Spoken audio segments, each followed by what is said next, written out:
Mike Couzens here at Parkview Field, and we're joined by the Director of Player Development for the San Diego Padres, Randy Smith. And you travel to a lot of places. Right now you're here in Fort Wayne, off to the Dominican next. But as you go throughout and visit all the minor league affiliates, what do you do at each stop, and what kind of things are you looking for?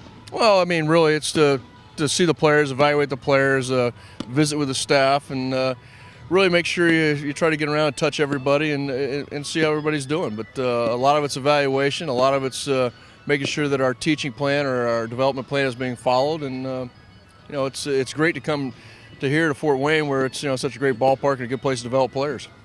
Not a lot of players returning here to this roster from last year compared to other clubs around the league. What have you made of this team so far?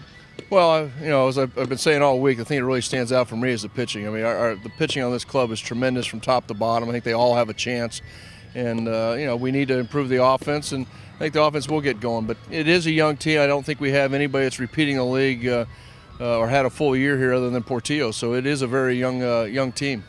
Before we talk about a couple of guys on this pitching staff, you've got two new faces on the coaching staff, manager Jose Valentin and hitting coach Jock Jones.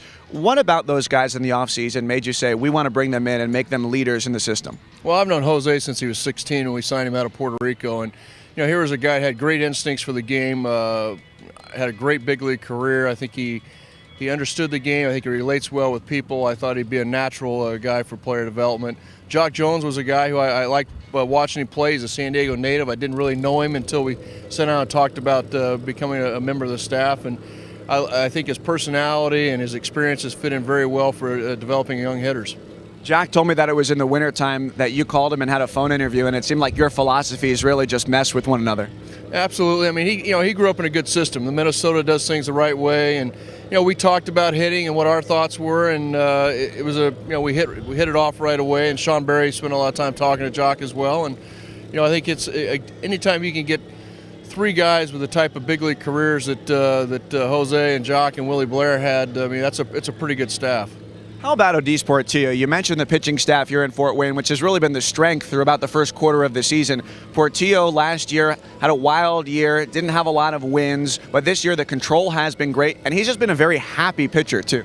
Well, I mean, Portillo just turned 20 in December, I think it was, and he's still a young guy. I mean, he's big, he's physical, so you forget how young he is and the fact that he's been around for a little bit, but he's got great stuff, and he's a great competitor. He's worked really hard. Willie's done a very good job with him with his mechanics. We simplified his delivery. His tempo's better. His curveball's improved. And I think that when the light goes all the way on, he's going to move real fast through the system and get to the big leagues and hopefully be there for a long time.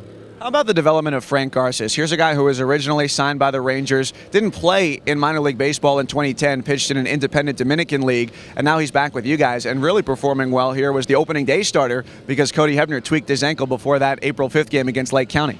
Well, I think Frankie's a classic example of things that happen with international players. You run out of innings and time before they're actually reach maturity. I mean, and luckily our guys continue to scout him and saw him, and we signed him last year. Did a great job for us in the Dominican. He's come here.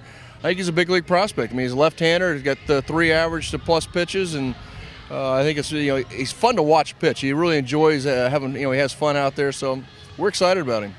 Part of your job is with an international scouting component. The trip that you have coming up to the Dominican is to try and find some new talent for this Padres farm system. But the team in general has invested a lot of money in international players, guys like Odis Portillo, even Corey Adamson, who you signed at age 16 out of Australia. Under your guidance here in the farm system, how big of a component has international scouting been? Well, I think you look throughout the big leagues. I mean, I think it's like 29% of the players in the major league rosters come from outside the United States. So obviously, to be a successful organization, you have to do well in the international market. And we have a great facility in the Dominican, probably the best in baseball, and trying to take advantage of that. I think we've got some good Latin players in the system, some good international players in the system, and more that are still in Arizona that are young and on their way. So we feel pretty good about what we've been able to accomplish. You put $5 million into that facility down in the Dominican in 2006. Is it almost like college athletics where it's an arms race and you've got to try to attract the best talent from overseas? Well, it's a very good analogy. It is a recruiting process with international players. I mean, the money, you still got to be competitive financially, but after that, it's a recruiting process. It's having showing them where they're going to live, where we're going to develop them, who the development staff is. But it is a recruiting process, and to have a facility like we have in the Dominican is a competitive advantage. This is the first time this year for you to visit Fort Wayne, but fans who follow the Padres follow you on Twitter at RES Padres. I like to follow you during the games because you're always following the games and tweeting along. I think it's pretty rare that somebody in your position is actively tweeting during the minor league games each night. Well, you know what? Truthfully, it helps me. I want to win. I get fired up for these games, but it is all about development. But the tweeting actually keeps me mellowed out, I guess, or whatever. It's something to get some things off my chest a little bit, and it's kind of fun because I think there's a lot of good things that happen in the minor leagues that people don't know about. So you try to put the news out there. What is your typical setup like? Because you're in here in the coach's office at Parkview Field. Do you have a laptop up with 4 different screens going for all the teams that are playing? How are you following each game each night? Well, on the road, it's usually that. I have MILB.com up with all the teams going. At home, if I'm fortunate enough to be home, I actually have the center field feed for all of our affiliates at home. So I'm flipping between game to game, watching those when I'm at home. My wife doesn't like that, but it's great. It's a great advancement in technology for us. Because I've watched so many of the TinCap games, even though I've only been here in person for 5 of them. Well, Randy, thanks so much for the time and safe travels as you go visit all the Padres affiliates. Well, I can't wait to get back here, and hopefully we're hitting by then. That's Randy Smith, the Director of Player Development for the San Diego Padres.